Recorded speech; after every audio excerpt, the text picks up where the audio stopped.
Shri Venkateswara gold తాకట్టులో ఉన్న మీ బంగారాన్ని విడిపించి కొనబడును.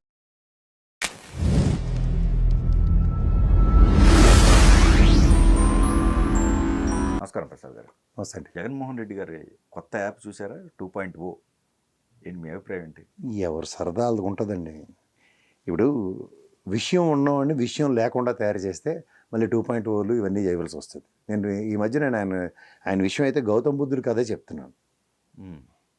లోపల బంధించి ఆయనలోంచి ఒక డిఫరెంట్ డైమెన్షన్స్తో 2.0 అని మీరు చెప్పడం ఎంతవరకు సమంజసం అంటారు? ఒరిజినల్గా 2.0 ఆయన 2.0ని మీరు మళ్ళీ రీఛార్జ్ చేసి రీలాంచ్ అనే కార్యక్రమం అంటే ఇదేమన్నా అమరావతి? నరేంద్ర మోడీకి పనిపాటు లేకుండా నువ్వు పునర్శంకుస్థాపన అని చెప్పడానికి కంటెంట్ ఉంటే మొదటి రోజే ఇది శాశ్వత రాజధానిని గజెట్తో సైతం వచ్చి ఇచ్చే ప్రధానమంత్రి కావాలి నాకు. అలాంటి కాకుండా 2.0 జగన్మోహన్ రెడ్డి అంటే కుదరదు. ఒరిజినల్గా 2.0 వెర్షనే మీది. ఆ వెర్షన్కి ఏమో మీరు గౌతమ్ బుద్ధుడు అవతారం ఎత్తించి అవతార మేరబాబా స్పీచ్లని ప్రసంగాలు ఇచ్చి మీరు తర్వాత వచ్చే ఇలా ఉంటుంది అలా ఉంటుంది అనేది కాదు. మీరు ఒరిజినల్గా ఎలా ఉన్నారో అలాగే ఉండండి. ఎవ్వరు డిఫర్ అవ్వరు దాంట్లోంచి. మీరు ఒరిజినల్గా ఎలా ఉంటారో తెలిసే మీకు అధికారం ఇచ్చారు. ఒరిజినల్గా అలా ఉన్నారో లేదో కూడా మీ అధికారంలో 5 ఏళ్ళలో ప్రజలు గ్రహించగలిగారు.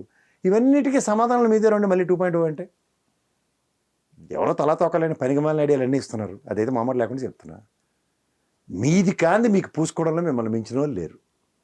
అలా తెలుగుదేశం వాడు రపారపా అని డైలాగ్ పెడితే సినిమా డైలాగ్ని జస్టిఫై చేసుకుంటూ as if that is your slogan అన్నట్టుగా మీకు తయారయ్యారు. ఇంకా అక్కడి నుంచి మీకు పరిణామాలు ఆ యాంగిల్లోకి వాళ్ళు మిమ్మల్ని స్ట్రైవ్ చేస్తున్నారు. మీరు హ్యాపీగా ఇదేదో షార్ట్కట్లో ఉందని చెప్పి టర్నింగ్ తిప్పుకొని తిరుగుతున్నారు మీరు. అది ఒరిజినల్ కాదని అందరికీ తెలుసు. రాయలసీమలో ఒకప్పుడు ఫ్యాక్షనిజాలంటే ఆ పిల్లలు అందరూ చదువుకుని వాళ్ళు బెచ్చాట్లు ఆడుకుని తిరుగుతున్నారు బయట. ఇప్పుడు అంత సీను ఎవరికీ లేదు అక్కడ. ఒకప్పుడు పౌరుషాలు మీసాలు తిప్పిడేళ్ళు తొళ్ళగొట్టిడేళ్ళు అన్నీ ఏం లేవు. ఇప్పుడు లేవు. ఉన్నాయని భ్రమల్లో మేము లేవు. ఉంటారని భ్రమలో కూడా మీరు ఉండకండి. ఫస్ట్ థింగ్ ఏంటంటే ఫస్ట్ ఆఫ్ ఆల్ ఒక భయం, ఒక అవర్షన్ ఉన్న దగ్గర కడప రాజకీయాలు వచ్చి కడప రాజకీయాలు చేస్తారు అన్న భయం. ఒకప్పుడైతే విజయమ్మ గారి ఓటమప్పుడు కడప రాజకీయాలు చూసిన విశాఖవాసులు వీళ్ళతో మనకు ప్రాబ్లం కాదు వాళ్ళకే ప్రాబ్లం అని రియలైజ్ అయ్యారు. ఆ డ్యామేజ్ మీ మొఖానికి ఏడిచింది చూసుకోండి. కాబట్టి విజయమ్మ గారి ఓటమి నచ్చితే కడప తరహా రాజకీయాలు అన్నప్పుడు కడప తరహా రాజకీయాల్ని రాష్ట్రం అంతా విస్తరిస్తే కుదరవు అన్నది ఆల్రెడీ సమాధానం మీకే ఉంది. అది విస్తరించలేదు కూడా. విస్తరించినట్టు భ్రమంలో ఉంటే ఆల్రెడీ చేస్తాడు. మీకు అర్థమవుతుందా? కానీ ఇక్కడ ఈ యాప్ వల్ల ఏంటి ప్రయోజనం ఏంటి? ఏముంది? లాస్ట్ టైం ఒకటి యాప్ ఇచ్చారు బ్లూ బుక్కి రెడ్ బుక్కి ధీటు కానీ డిజిటల్ క్రాష్ అయింది. క్రాష్ అవటం ఏంటి సార్? రావడం అంటే అలా ఉంటే తిరుగు లేకుండా వాళ్ళకి ఒక ఐటీ వింగ్ ఉంటుంది.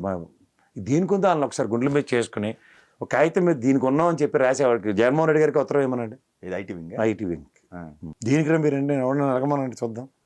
అది క్రాష్ అయితే మళ్ళీ రిట్రీవ్ చేయలేను. ఐటీ వింగ్ ఎందుకు అక్కడ? ఇది విచిత్రంగా ఉంది మీరు చెబుతుంటే. ఇలాంటి విచిత్రాలు అక్కడ ఉంటాయి.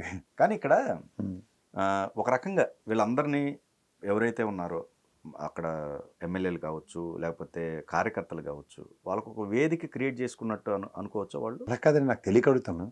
మీది వైఎస్ఆర్సీపీ పార్టీ, ఆ పార్టీకి ఆకర్షితులే మీ దగ్గర ఎమ్మెల్యేలు కార్యకర్తలు లేకపోతే చోటమోట నాయకులు అందరూ మీకు ప్రభావితం అయితే మళ్ళీ యాప్ త్రూగా నాయకత్వం అంటే ఒక చోట సింగిల్ విండో లాగా ఒక చోట ఉంటారు. అలా కాదు, నాకు అర్థం కావట్లేదు. వైసీపీలో ఒక వింగ్ ఉంటుంది, లేకపోతే ఒక వింగ్ ఉంటుంది, 2 వింగులు ఉంటాయి, 3 వింగులు ఉంటాయి అనుకుందాం. ఎందుకు ఉంటాయి వింగులు? అవన్నీ వైసీపీకి పనిచేస్తున్నాయి కదా. ఈ యాప్ త్రూగా పనిచేయడం ఏంటి? విచిత్రంగా లేదు? ఇప్పుడు తెలుగుదేశంకి యాప్ పెడితేనే తెలుగుదేశం సభ్యత్వాలు ఉన్నాయా? సభ్యత్వాలు యాప్ త్రూగా అన్నది చెప్పమానంటే సంతోషం. అలా కాదుగా, సమస్యలు అక్కడ నోటిఫై చేసుకోండి, అక్కడ చర్చించుకోండి అంటున్నారు కదా. చర్చించుకోవాలా? దీనికి చర్చించుకోవాలి. మీరేమైనా సొల్యూషన్ ఇవ్వగలరా? గవర్నమెంట్ వచ్చిన తర్వాత 3 ఏళ్ళ పరిస్థితి. 3 ఏళ్ళు కళ్ళు మూసుకుంటే వాళ్ళు కళ్ళు మూసేస్తున్నారు, శాశ్వతంగా కళ్ళు మూయిస్తున్నారు. డిజిటల్ బుక్ అని చెప్పి క్రాష్ అయింది. అందులో ఉన్నవన్నీ సభకు నమస్కారమే కదా ఇప్పటిదాకా ఉన్నవి. అంటే ఇప్పుడు వాళ్ళు సమస్యలు చెప్పుకున్నాయని పోయినట్టే. పోయిన ఎక్కడున్నాయి? ఇప్పుడు మీరు అన్నారు చూసారా, మరి అది నిర్లక్ష్యమేగా. అదే చెప్తున్నాను సార్, నిర్లక్ష్యానికి ఇంకో పేరు పెడితే 2.0 అని. నిర్లక్ష్యానికి ఏదైనా ఒక పర్పస్ ఒకటి ఫుల్ఫిల్ అయితేనే కదా నెక్స్ట్ లెవెల్ ఉంటుంది. ఇప్పుడు Apple phone 16 generations 17 generations launch చేశాడు. ఒకటో సక్సెస్ అయింది, 2, 3, 4, 16, 17 సక్సెస్ అవుతున్నాయి కాబట్టి లాంచ్ చేస్తున్నాడు. ఫస్ట్దే క్రాష్ అయింది అనుకోండి. మా ఎరిక్సన్ అనుభవం చెప్తున్నాను నేను. 5 ఫోన్స్ లాంచ్ చేసాం ప్రపంచంలో లేనివి, 5 క్రాష్ అయిపోయాయి. అంటే క్రాష్ ఇన్ ద సెన్స్ ఆ బగ్స్ ఫిక్స్ చేయలేపాం. ఎరిక్సన్ ఫోన్లు ఉన్నాయి ఇప్పుడు మార్కెట్లో. సో ఇవన్నీ ఏంటంటే ఎరిక్సన్ కన్నా పెద్ద బ్రాండ్ కాదు అప్పుడు ఉన్న పరిస్థితుల్లో. శాంసంగ్ కానీ ఎలక్ట్రల్ కానీ నోకియా ఇలాంటివన్నీ ఆ ఎరిక్సన్ ఎవరు కాంపిటీట్ చేయలేని దగ్గర ఇవాళ మార్కెట్లోనే లేకుండా అయిపోయాడు. అట్లాగే మనకున్న ప్రాబ్లమ్ని ఎక్కడికక్కడ సొల్యూషన్ ప్రాస్పెక్ట్లో వెళ్ళకపోతే నెక్స్ట్ జనరేషన్స్ ఉండవు, పేర్లు పెట్టుకోవడం మిగులుతుంది. వాళ్ళది యాప్- ఫేస్బుక్ క్రాష్ అయిపోయిందండి ఉమ్. అనుకుందాం. ఫేస్బుక్ ఆల్టర్నేటివ్ ఏం చేయాలి? ఫేస్బుక్ పేజెస్ ఇంకోలా ఓపెన్ చేయించగలగాలి, లేదంటే ఇంకోటి ఏదో ఆల్టర్నేటివ్ మెకానిజం. ఇప్పుడు యాప్ త్రూగా ఏం చేస్తారు? ఓకే. ఒక అడ్డమైన చెత్త కంటెంట్ నేనే ఇస్తాను ఎగ్జాంపుల్, ఉమ్. అది మీ దాంట్లో వేస్తారు. ఏదో జగన్మోహన్ రెడ్డి అని 10 సార్లు అన్నందుకు ఆ దరిద్రం మీరు ఎందుకు భరించాలి? అంటే దాంట్లో ఏదన్నా వాళ్ళ సమస్యలు చెప్పుకోవడం కోసం ఉండొచ్చేమో కదా. సమస్యలదే నేను చెప్తుంది, ఆ డిజిటల్ ఇదండి. అది క్రాష్ అయ్యింది అంటుంటే మళ్ళీ సమస్యలకి 2.0 ఏంటి?